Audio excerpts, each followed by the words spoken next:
ಅವ್ರನ್ನೆಲ್ಲರೂ. ಶ್ರೀರಾಮ್. ಎಲ್ಲರೂ ಒಂದ್ಸರಿ ಶ್ರೀರಾಮ ಇಷ್ಟಪಡುವಂತ ಈಶ್ವರ ರಾಮೇಶ್ವರ ಗೊತ್ತಲ್ಲ.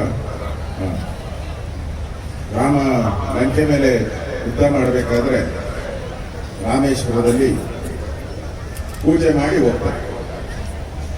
ಅದಕ್ಕೋಸ್ಕರ ಎಲ್ಲರೂ ಒಂದ್ಸರಿ ನಾನು ಜೈ ಶ್ರೀರಾಮ್ ಅಂತೀನಿ, ಜೈ ಜೈ ಶ್ರೀರಾಮ್ ಅಂತ ಹೇಳ್ತೀನಿ. ಜೈ ಶ್ರೀರಾಮ್. ನೋಡ ಅಲ್ಲಿ ಬರ್ತಾ ಇದೆ, ಈ ಕಡೆ ಬರ್ತಾ ಇದೆ.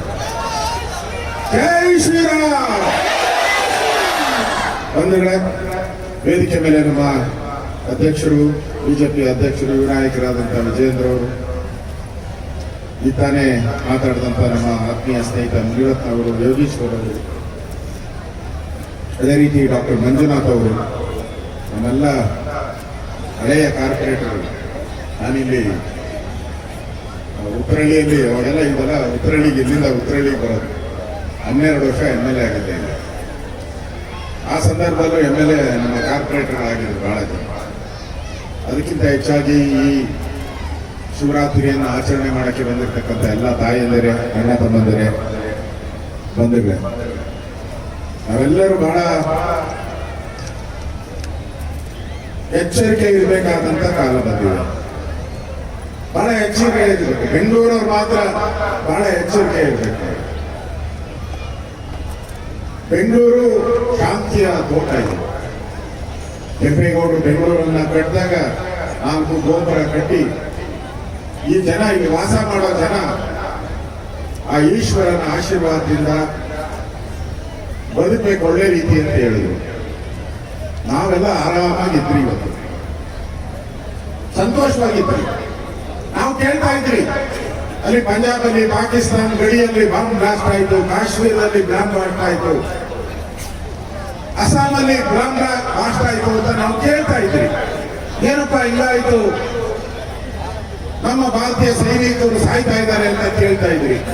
ಇವತ್ತು ಎಲ್ಲಿ ಬಂದ್ಬಿಟ್ಟಿದೆ, ವಿಧಾನಸೌಧದಲ್ಲಿ ಪಾಕಿಸ್ತಾನ ಜಿಂದಾಬಾದನ್ನು ಹೊರಟು ಬಂದ್ಬಿಟ್ಟಿದೆ. ನಮ್ಗೆಲ್ಲ ಅವಮಾನ ಅಲ್ವಾ ಇದು? ಕರ್ನಾಟಕದ ಹೃದಯ ಕೆಂಗಲ್ ಹನುಮಂತಯ್ಯನವರು ಕಟ್ಟಿದಂತ ವಿಧಾನಸೌಧದಲ್ಲಿ ಪಾಕಿಸ್ತಾನ ಜಿಂದಾಬಾದ್ ಅಂತ ಇದ್ದಾರೆ ಅಂದ್ರೆ ಅವ್ರನ್ನೆಲ್ಲ ಕರೆದು ಬಿರಿಯಾನಿ ಕೊಟ್ಟು ಮನೆ ಕಳಿಸ್ತಿರಲ್ಲ. ಯಾರು ಕಳಿಸ್ತಾರೋ?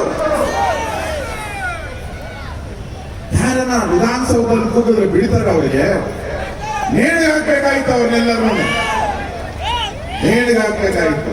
ನೋಡಿ, ಇಲ್ಲಿ ಬಹಳ ಜನ ರಾಮನ ಹೆಸರು ಇಟ್ಕೊಂಡಿದ್ದೀರ, ಬಹಳ ಜನ ಈಶ್ವರನ ಹೆಸರು ಇಟ್ಕೊಂಡಿದ್ದೀರ.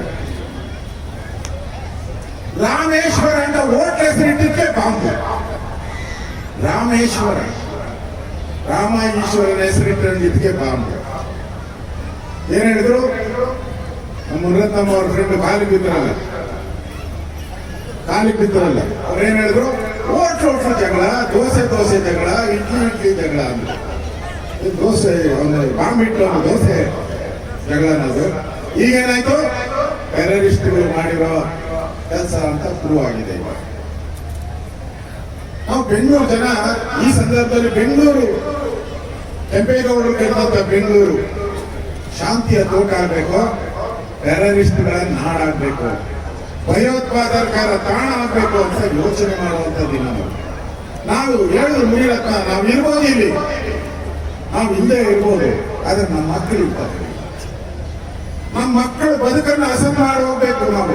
ನಾವು ಮಕ್ಕಳನ್ನ ವಿದ್ಯಾಭ್ಯಾಸ ಕಳಿಸ್ತೀವಿ, ಮಕ್ಕಳನ್ನ ಇಂಜಿನಿಯರ್, ಡಾಕ್ಟರ್ ಮಾಡ್ಬೇಕು ಅಂತೀರಿ, ಒಳ್ಳೆ ಉದ್ಯೋಗದಲ್ಲಿ ಇರ್ಬೇಕು ಅಂತೀರಿ. ಅವ್ರಿಗೆ ನೆಮ್ಮದಿಲ್ಲ. ಬಾಂಬುಗಳು ಮುಂದೆ ಬದುಕಕ್ಕೆ ಸಾಧ್ಯನಾ? ಇವತ್ತು ಈ ಬಾಂಬುಗಳಿಗೆಲ್ಲ ಉತ್ತರ ಕೊಡುವಂತ ಗಂಡು ಸಿಂಹ ಯಾರಾದ್ರೂ ಇದ್ರೆ ಅದು ಯಾರು? ಮೋದಿ. ಒಂದ್ಸರಿ ಎಲ್ಲ ಮೋದಿ ಅಲ್ಲ, ಮೋದಿ. ಆ ವ್ಯಕ್ತಿ ಒಬ್ಬ ಪಾಕಿಸ್ತಾನನ ನಡಗಿಸಿ ಆ ಇಲಿಗಳನ್ನ ಬಿಲ್ಗಲ್ಲಿ ಹಾಕ್ತಾರಲ್ಲ ಫೋನ್, ಅವರಿಂದ ಕರ್ನಾಟಕ ಉಳಿಯಲಿಕ್ಕೆ ಸಾಧ್ಯ ಆಗಿದೆ. ನಿಮ್ಮೆಲ್ಲರ ಆಶೀರ್ವಾದ, ನಿಮ್ಮೆಲ್ಲರ ಪ್ರೀತಿ ವಿಶ್ವಾಸ, ಈಶ್ವರನ ಆರಾಧನೆ ಮಾಡುವಂತ ದಿನ.